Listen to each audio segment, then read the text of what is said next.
ste dejali, da geji in islam niso združljivi. Rada bi vam predstavila prvega islamističnega imama, ki je tudi queer. Poglejmo. Jaz sem Mohsen Hendriks in sem prvi na svetu, ki sem javno priznal, da sem queer imam. Ko sem opazoval, kako queer muslimani rešujejo to dilemo med islamom in svojo spolno usmerjenostjo ter identiteto, sem začutil potrebo, da nekaj storim glede tega. In res je to storil. Postal je prvi queer imam. Žal se za tega moškega njegova zgodba ni končala najbolje, ker je bil, prav ste slišali. Tudi v svojih zadnjih sekundah življenja je prvi gejevski imam premikal meje. Kaj se je torej tukaj pravzaprav zgodilo? Poglejmo si zgodbo o tem, kaj se zgodi, ko nekdo dejansko skuša izzvati islam in vsiliti svoje ideologije, kot je to storil ta moški. Mislil sem, da bi bilo najbolje pomagati tako, da sem iskren do sebe in se razkrijem. Mislim, da je mogoče biti queer in musliman ali queer in kristjan. Nažalost bo ta moški ugotovil, da temu ni tako. Podoba vere ali religije, ki so nam jo predali, je takšna, ki nas ne vključuje. In če resnično preučite religijo, in govorim posebej o islamu, boste ugotovili, kako je patriarhat dejansko vplival na interpretacijo svetih spisov. Zato je pomemben proces za queer muslimane, ki želijo ostati zvesti svojim tradicijam, da se ponovno vrnejo k tem interpretacijam in jih na nek način berejo skozi queer perspektivo. Nihče nima monopola nad vero. Razen islamistov, ki verjamejo, da ga imajo, saj jim ideja o branju njihovih interpretacij skozi queer perspektivo ne bo ravno všeč, kot bo ta moški kmalu ugotovil. No, dobro zanj. Res herojski poskus, da bi rekel, spremenimo stvari. Težava je v tem, da se sooča z gibanjem, ki za to nima prav nobenega zanimanja, kar je tudi razlog, zakaj je gibanje Queers for Palestine, tako smešno. Poglejmo, kaj to gibanje dejansko misli. S podobnimi obtožbami ta govorec podpira smrtno kazen za homoseksualce. Ta govorec podpira smrtno kazen za ta zločin, ali pa je homofoben, da podrejo ženske in tako naprej in tako naprej in tako naprej. Kar on tukaj govori je, veste, vse tiste obtožbe, ki jih imajo proti nam, da verjamemo v smrtno kazen za geje in da podrejamo ženske, bla, bla, bla. Pogovorimo se za trenutek o teh obtožbah. In pričakovali bi, da bo naslednja stvar, ki jo bo rekel, seveda, da to ni res. To so samo radikalci. To je ves čas ista stara zgodba. In vedno jim poskušam povedati, da glejte, ni tisti govorec, ki ga vabimo, tisti, ki ima te skrajne, radikalne poglede, kot pravite. To so splošna stališča, ki jih ima pravzaprav vsak musliman. Vsak musliman verjame v te stvari. Samo zato, ker vam tega ne povedo ali ker niso prisotni v medijih, še ne pomeni, da v to ne verjamejo. Vsak musliman verjame. Statistično gledano je v tej skupini mladih moških nekaj takih, ki so geji. In nekateri med njimi so popolnoma prestrašeni, ker verjamejo, da bodo končali v peklu samo zato, ker imajo take misli. In so popolnoma prestrašeni, ker vedo, da če bi si drznili karkoli narediti, bi lahko končali kot tisti imam, ki je bil gej. V teh stvarih. Samo zato, ker vam o tem ne govorijo ali ker niso v medijih, še ne pomeni, da v to ne verjamejo. Zato vas bom vprašal, vsi v tej sobi, koliko vas je običajnih muslimanov? Niste ekstremisti, niste radikalni, samo običajni sunitski muslimani. Prosim, dvignite roke. Vsi, mašallah, subhanallah. V redu, spustite roke. Koliko od vas se s tem strinja?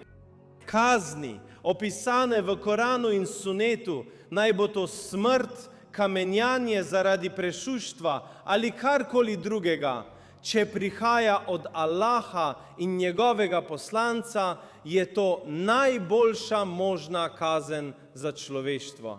In to je tisto, kar bi morali uveljaviti v svetu. Kdo se s tem strinja?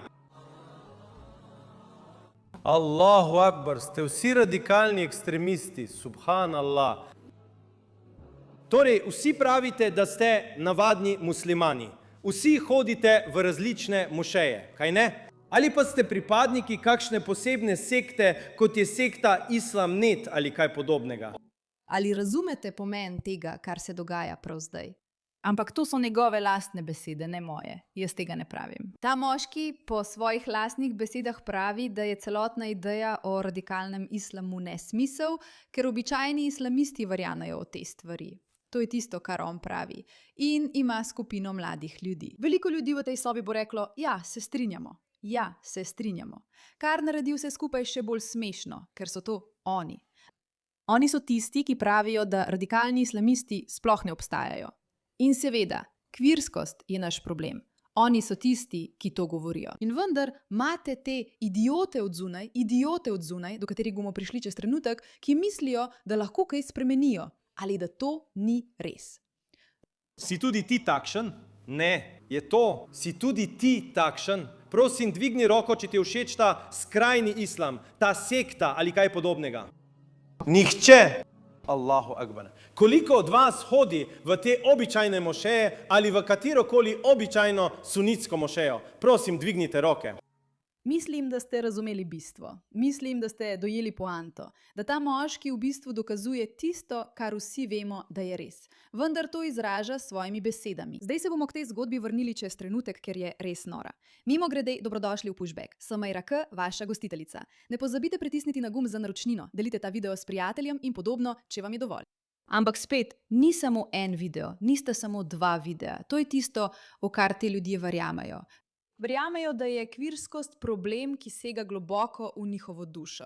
In nimajo nobenega interesa, da bi to spremenili. Samo ti prebujenski idioti mislijo, da se to dogaja. Ali ste LGBTQ? Ja. Sem kvir, v redu. Kaj bi se ti zgodilo, če bi šel v Gazo ali kamorkoli v Palestino, ne vem? Ja, ne veš, ker ne veš ničesar. Ker si dovolj neumna, da nasedeš temu gibanju in ne poslušaš, kaj ti te ljudje v resnici govorijo. Muslimani, bodite pozorni. Veste za palestinsko trpljenje? To so ugrabili. Nehemija, poznaš mavrično skupino?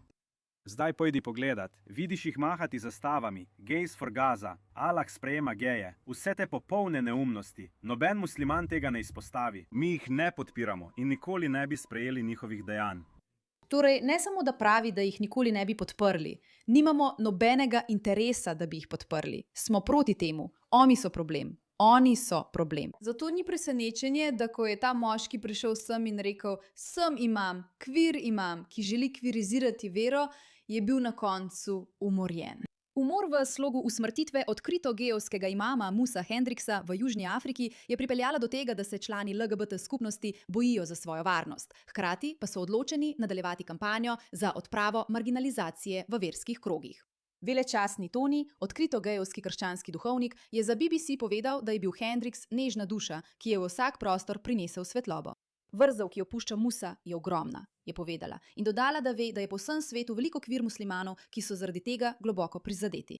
57-letnika so v soboto v majhnem obalnem mestu ustrelili v tem, kar je bilo videti kot naročen umor. Začetna poročila, da je Hendriks iz Cape Towna obiskal Johannesburg, da bi opravil poroko istospolnega para, so bila ovržena kot neresnična. V izjavi je bilo navedeno, da je obiskal Johannesburg, da bi opravil poroki dveh medverskih heteroseksualnih parov, ko je bil tragično ustreljen in ubit. Ni jasno, zakaj sta para prosila Hendriksa naj vodi njuno poroko, vendar se namiguje, da je premikal meje celo v zadnjih trenutkih svojega življenja. Torej, ta moški je smisel svojega obstoja posvetil širjenju ideologije, ki je tako radikalno v nasprotju z njegovim prepričanjem.